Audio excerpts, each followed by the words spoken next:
नमस्कार, मैं डॉक्टर परिणीता रायस्थ, Devi women's and child hospital से कंसल्टेंट गायनेकोलॉजिस्ट। आज मैं आपको प्रेगनेंसी में सोनोग्राफी कब और क्यों करवानी चाहिए इसके बारे में जानकारी दूंगी।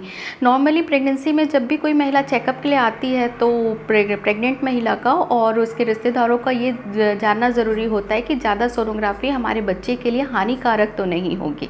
इसलिए आपको ये जानना ज़रूरी है कि पूरी प्रेगनेंसी में कौन कौन से सोनोग्राफी इंपॉर्टेंट होते हैं और उनका महत्व क्या है। तो सबसे पहले सोनोग्राफी हमें करवानी चाहिए 6वें से 7वें हफ्ते में प्रेगनेंसी के।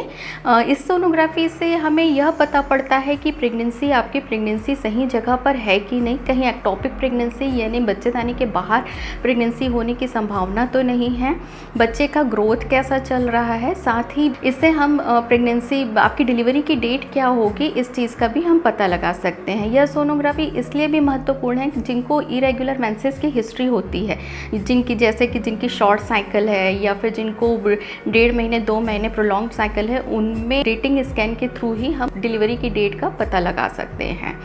इस तरीके से जब महिला पहली बार चेकअप के लिए आती है तो ये 6वें से 7वें हफ्ते की सोनोग्राफी इंपॉर्टेंट होती है, क्योंकि इससे हम बच्चे में कार्डियक एक्टिविटी यानी बच्चे की धड़कन आई है कि नहीं आई है इसका भी पता लगा सकते हैं। दूसरी सोनोग्राफी होती है 3.5 से 4 महीने के बीच में, यानी कि 11वें से 13वें हफ्ते के बीच में। इसको हम एंटी स्कैन भी कहते हैं। ये सोनोग्राफी बहुत ही महत्वपूर्ण होती है क्योंकि सोनोग्राफी से हम बच्चों में होने वाली कुछ क्रोमोसोमल एनोमलीज जैसा कि डाउन सिंड्रोम, पटाऊ सिंड्रोम का पता लगा सकते हैं। इसके साथ ही साथ हम डुअल मार्कर का एक टेस्ट होता है, ब्लड का टेस्ट, वो करवाते हैं। दोनों के कंबाइंड रिपोर्ट से हम इंटरप्रेट करते हैं कि आपका बेबी हेल्दी है, उनको कोई क्रोमोसोमल एनोमलीज होने की संभावना तो नहीं है। थर्ड सोनोग्राफी होती है एनोमली स्कैन या लेवल 2 स्कैन कहते हैं। ये 5.5 से 6वें महीने के बीच में करवाया जाता है, यानी कि 18वें से 20वें हफ्ते के बीच में। यह भी अत्यंत महत्वपूर्ण सोनोग्राफी होती है। इसमें यह सोनोग्राफी बच्चे का एक डिटेल स्कैन होता है जिसमें हम ये देखते हैं कि बच्चे के सारे अंग प्रॉपर वे में बने हैं कि नहीं बने हैं, उनमें कोई जन्मजात विकृति तो नहीं है। यदि सही समय पर हम ये सोनोग्राफी करवाएं और बच्चे में होने वाली प्रॉब्लम्स का सही समय में पता लगा लें तो उसका मैनेजमेंट हम सही समय में कर सकते हैं।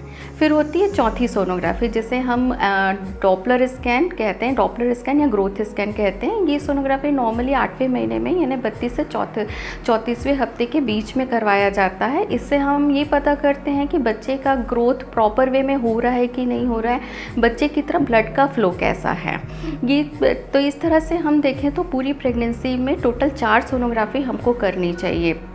यदि आपकी प्रेगनेंसी लो रिस्क है या नॉर्मल प्रेगनेंसी है तो यदि आपकी हाई रिस्क प्रेगनेंसी है तो आपके चिकित्सक आपको इन 4 सोनोग्राफी के अलावा भी और भी सोनोग्राफी की सलाह दे सकते हैं आपकी कंडीशन के अकॉर्डिंग। एज ए गायनेकोलॉजिस्ट मैं आपको यही सजेस्ट करना चाहूँगी कि आप पूरे 9 महीने में हर महीने प्रॉपर चेकअप के लिए जाएं, क्योंकि पहले के 5 महीने देखा जाए तो बहुत इंपॉर्टेंट होते हैं और सही समय में हम सही जाँचें करवाएँ तो प्रेगनेंसी में होने वाले कॉम्प्लिकेशन से माँ और बच्चे दोनों को बचा सकते हैं।